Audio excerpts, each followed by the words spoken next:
like Baltimore, but it's not. Let's shift now to the example Americans are setting for the rest of the world.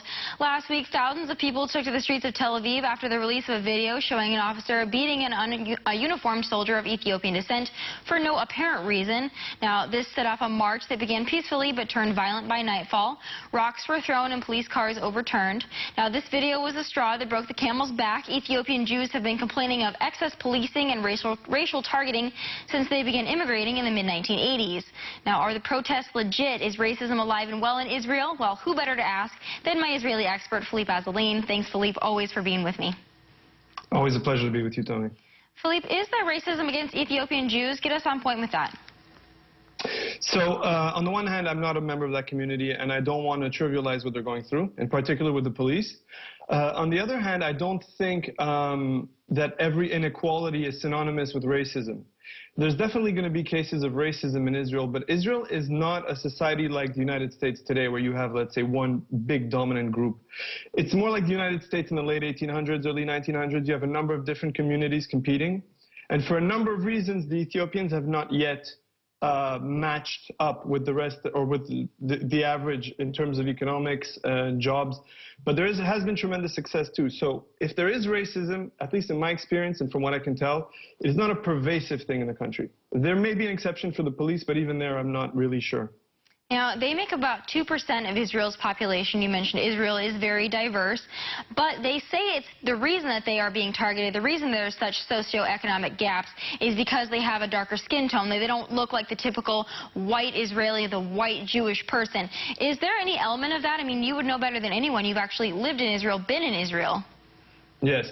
So there is no typical white Israeli. That's the point I'm trying to convey. And again, not to minimize the discrimination a lot of the members of this communities might have faced, but my own family comes from a North African background, and there were a large immigration wave to Israel in the 1950s, and they faced an uphill battle. And the tendency to want to translate that uphill battle or setbacks to discrimination, I think plays a bad trick on the community that's trying to advance. I hope that this movement is more for empowerment and victimhood.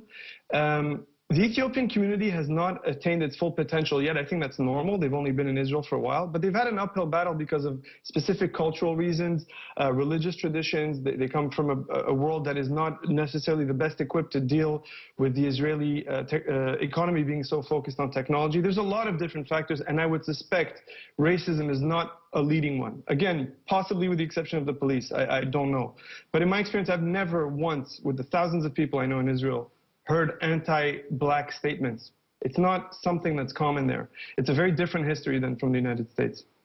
Well, I would also talk about the United States, being that I am an American and I see what's going on in Baltimore right now. I see every time there's an incident of anyone with a darker skin tone, they immediately jump to the race card. That's not saying that it doesn't happen sometimes, but that's the first trigger that we pull right there is, yes, it must be because they are this color X, Y, Z. But I want to move on now because we're talking about Ethiopian Jews. A lot of people don't know the history. They're not familiar. What was Operation Moses, and how was that impacted the makeup, I would say, of Israel? Okay, great. Thanks for the question. So the Ethiopian Jewish community is an ancient one. It traces its history back to King Solomon. And in 1984, there was a famine in Ethiopia, and there had always been a strong movement to return to Jerusalem in their tradition and the Jewish values they had. And there was an operation planned by the Mossad, by the Israeli intelligence services, to evacuate the Ethiopian community in one fell swoop, or a large part of it, after they had crossed Sudan in secret. And they were airlifted to Israel.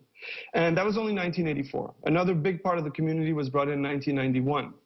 And considering that and the uphill battle culturally to acclimatize to such a fast-paced society, I think there's been tremendous successes. The leader of the medical mission to Nepal now, the aid mission that Israel sent, which is sizable, is an Ethiopian-Israeli surgeon, for example. So I would also try to balance, what the shortcomings with positive news.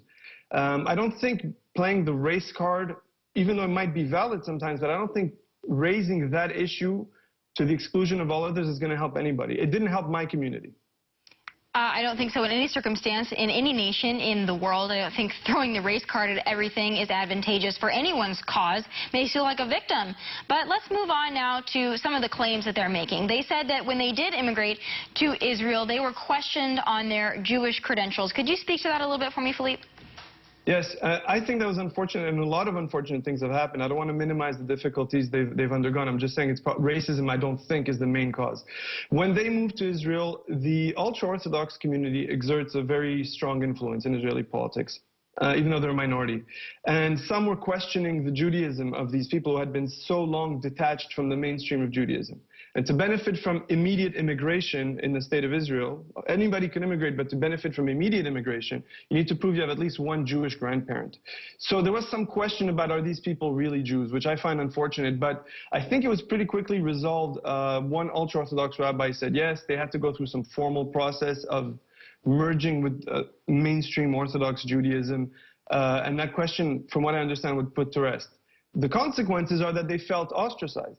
And I think one of the biggest problems is that the welfare programs that were set up to allow them to integrate but keep their traditions, in fact, kept them apart. So the well-meaning, more liberal kind of policies ended up playing a disservice to them. And what I saw in the protest, maybe it's what I want to see, is people who want to be enfranchised fully and actually compete. They were protesting with flags, with uniforms on. They want to be part of the mainstream. So hopefully the victimhood aspect of it will not trump. A couple other claims I want to address, just because they're in a lot of the articles I've been reading that I don't think have been fair to the Israelis, deeming them as a racist culture. I don't think it's fair, but I want to go through the claims. First one is about 20 years ago. They're saying that the hospitals discarded the Ethiopian Jews' blood because they said it was HIV tainted. That was the first one. I'll have you address. The second one is that they were encouraging Ethiopian women to get long-term birth control injections to try to diminish that population. Any truth to that? So I'm very grateful you're asking these questions, because they're going around the internet and making a storm. As you know, Israel's a bit of the whipping boy for everybody who wants to pat themselves on the back and criticize somebody else. So the first claim about the blood, that is a policy that I think is in place for anybody who visits Africa. It was done in an insensitive way where there was mass rejection. And again, the idea was, we'll let them give blood. We won't tell them that we're screening so high for Africa. But from what I understand, any person of any color who has been to Africa in the last X months is not eligible to give blood because of malaria, because of a higher prevalence of HIV. So that's one thing. But it's been framed as a strictly racial thing. And racism based on skin doesn't make sense in Israel because everybody's a different shade. The second thing is the sterilization, supposedly, of Ethiopian women. I was describing that operation where the people had to go through Sudan, they had to go through the desert. They had to go through the desert amidst the civil war and famine and very dire circumstances. It's a very heroic story, this story of the Ethiopians making it back to Israel. And the sterilization didn't happen. They were given something to keep them infertile during the trek. Okay, so as you mentioned, too, you're right. The internet is blowing up with these. As soon as you use the race card, then everybody pinpoints little things, and they say, it must be because the Israelis are racist. It must be because the Americans are racist. It must be white people everywhere in every country and every continent are racist. Thank goodness we're able to dispel these rumors. You gave us a history lesson. Thank you so much. I want to turn now to the comparisons between our two countries, because we like to talk about the United States and Israel having a close comparison, close relationship, which we're grateful for. How do the protests in Israel match up with the ones we've been seeing in Baltimore? So I think there were agitators, from what protesters themselves said, there were agitators at the end who came and triggered violence because, you know, some people just like doing that. And I think the timing is very suspect or convenient from, you know, whichever angle you're coming from. Not that police brutality is not necessarily a problem there. I think there were a lot of people who were trying to echo what was happening in the United States to get attention, to cause controversy. And I wouldn't be surprised if people from outside Israel were trying to encourage those elements to make it seem like Israel's completely racist. Just to go back to the last story about sterilization, this is one of the memes that keeps coming back. That story has been retracted a number of times by the paper who reported it. It never happened. But it's still coming back because it inflames tension so much. And some people do that from the outside, some people do it from the inside. The protests was about joining Israeli society and being fully part of it. It's been framed as black Jews are not accepted.